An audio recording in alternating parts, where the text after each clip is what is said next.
नमस्कार दोस्तों, मैं हूं नितिन जैन और इस वक्त मेरे साथ भारत सरकार के एडिशनल सेक्रेटरी विवेक अग्रवाल जी हैं। 41वीं ईएजी प्लेनरी बैठक चल रही है इंदौर में और इसी के संदर्भ में और कई वित्तीय व्यवस्थाओं के संबंध में हम उनसे बात करेंगे। सर, हमसे बात करने के लिए शुक्रिया।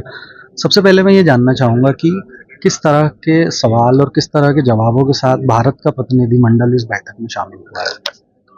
भारत के लिए सबसे पहला मुद्दा ये था कि जो भारत की इवैल्यूएशन एफएटीएफ, ईएजी और एपीजी की हुई थी, उसका अडॉप्शन इस प्लीनरी में होना है।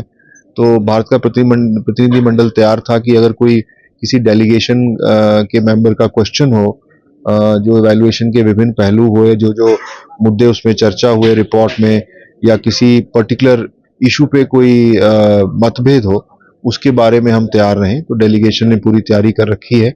एक सेशन हो चुका है, एक सेशन प्लीनरी के दौरान होगा। वैसे तो हमें सभी देशों का समर्थन मिला, सभी देशों की बधाई भी मिली, पर अगर कोई उस पर सवाल होगा तो हम तैयार हैं उसका जवाब देने के लिए। इसके अलावा जो भारत में फाइनेंशियल क्राइम के डिफरेंट एक्सपीरियंस हमें हुए हैं या डिफरेंट टाइपोलॉजीज हैं, उसके ऊपर हम प्रेजेंट कर रहे हैं भारत का अनुभव। जो भारत के एक्सपर्ट्स हैं, अधिकारी हैं, विभिन्न एजेंसियों के वो भाग ले रहे हैं।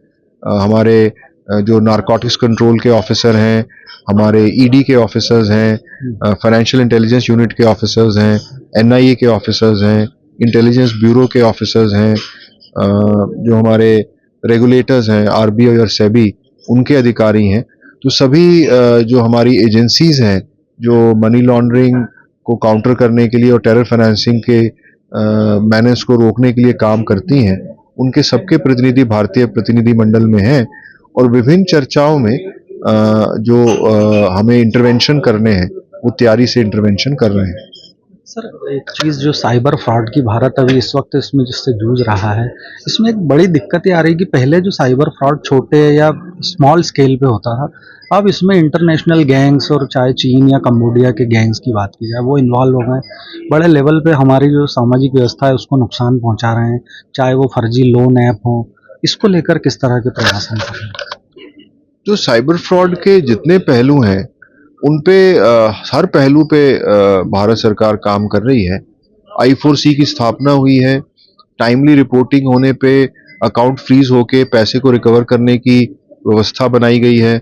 जो इंफॉर्मेशन शेयरिंग का चैनल है I4C का, स्टेट पुलिस का, FIU का और बैंकों का, उसको सुदृढ़ किया गया है ताकि तुरंत जानकारी मिलने पर पैसे को हम ट्रेस कर पाए। इसके अलावा जो क्रॉस बॉर्डर मुद्दा है साइबर क्राइम का, उसके ऊपर भारत इंटरनेशनली काम कर रहा है। और हमारा प्रयास है कि जो लीगल सिस्टम है उन कंट्रीज का, जिन कंट्रीज में ज़्यादा साइबर फ्रॉड की गतिविधियां हो रही हैं, उनको हम प्रेशर बना के, इंटरनेशनल प्रेशर बना के, FATF की संस्था का उपयोग करके, EAG की हमारी मेंबरशिप और APG की हमारी मेंबरशिप का उपयोग करके हम उन कंट्रीज को भी सजग करें और उनकी लीगल सिस्टम्स को भी इम्प्रूव करें। इसके अलावा जो क्रॉस बॉर्डर मूवमेंट ऑफ पैसा है, जो सबसे बड़ा खतरा है, क्योंकि साइबर क्राइम का पैसा जो क्रिमिनल है वो निकालने की कोशिश करते हैं, उसके ऊपर भी नियंत्रण करने की कोशिश हम लगातार कर रहे हैं। और जो क्रिप्टो एक्सचेंजेस, वास्प्स हैं, उनको भी रेगुलेट अब किया गया है ताकि हमें विजिबिलिटी रहे कि अगर भारतीय रुपए का कन्वर्जन क्रिप्टो में होता है या क्रिप्टो का कन्वर्जन भारतीय रुपए में होता है, तो उसकी विजिबिलिटी हमें हो और हम उस ट्रांजैक्शन की तह तक जा पाए। इसका प्रयास भी हम लोग कर रहे हैं और ये रेगुलेटरी फ्रेमवर्क भी हमने बनाया है। सर, पैन कार्ड को लेकर किस तरह से नया देखने को मिलेगा आगे चल के? जैसे आधार एक इंडिविजुअल का आइडेंटिटी है और हम कहीं भी आधार के देने पे हमारी आइडेंटिटी एस्टैब्लिश हो जाती है, उसी प्रकार पैन कार्ड का नंबर, पैन नंबर देने से बिजनेस की आइडेंटिटी एस्टैब्लिश हो जाए और उसको और कोई पेपर ना देना पड़े। उसके ऊपर PAN as a single business identifier पे काम हो रहा है। और जो नई व्यवस्था लागू होगी, हमें विश्वास है कि उससे ईज ऑफ डूइंग बिजनेस बढ़ेगा। जो बिजनेसेस को जगह जगह कंप्लायंस के लिए बार बार पेपर्स देने पड़ते हैं, डॉक्यूमेंट्स देने पड़ते हैं, या बार बार नई तरह की जानकारियां बनानी पड़ती हैं, वो आवश्यकता नहीं पड़ेगी और डेटा बेसिस में डेटा एक्सचेंज भी हो पाएगा। और उधर से जो एनफोर्समेंट का काम है, जिसमें एंटी मनी लॉन्ड्रिंग और काउंटर टेरर फाइनेंसिंग का हमारा काम है, जिसमें आइडेंटिटी का प्रूफ एक बहुत महत्वपूर्ण बिंदु रहता है, उसमें भी हमें सहयोग मिलेगा। क्रिप्टो करेंसी और हवाला के बिजनेस पे किस तरह का अंकुश भारत सरकार आने वाले समय में लगा सकती है, या क्रिप्टो को लेकर कोई और संभावनाएं हैं? देखिए, हवाला का कंट्रोल उसी तरह से होता है अगर आप कैश ट्रांजैक्शंस को मिनिमाइज करें और कैश का उपयोग मिनिमाइज करें।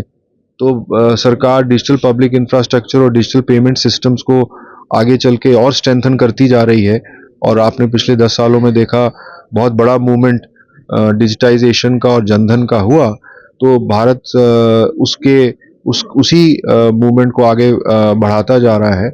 और जो क्रिप्टोज मैंने जैसा बताया कि रेगुलेट करके, और खासकर जो ट्रेड बेस्ड मनी लॉन्ड्रिंग है और सर्विस बेस्ड मनी लॉन्ड्रिंग है, जिसमें फॉल्स बिल्स के ऊपर पैसे का आदान प्रदान इंटरनेशनली होता है, उसको हम बहुत स्ट्रांगली जो हमारा पब्लिक इंफॉर्मेशन सिस्टम मैकेनिज्म है और सस्पिशियस ट्रांजैक्शन रिपोर्ट्स हैं और ऑपरेशन एनालिसिस जो हम FIU में करते हैं, उसके माध्यम से कंट्रोल करने की कोशिश कर रहे हैं।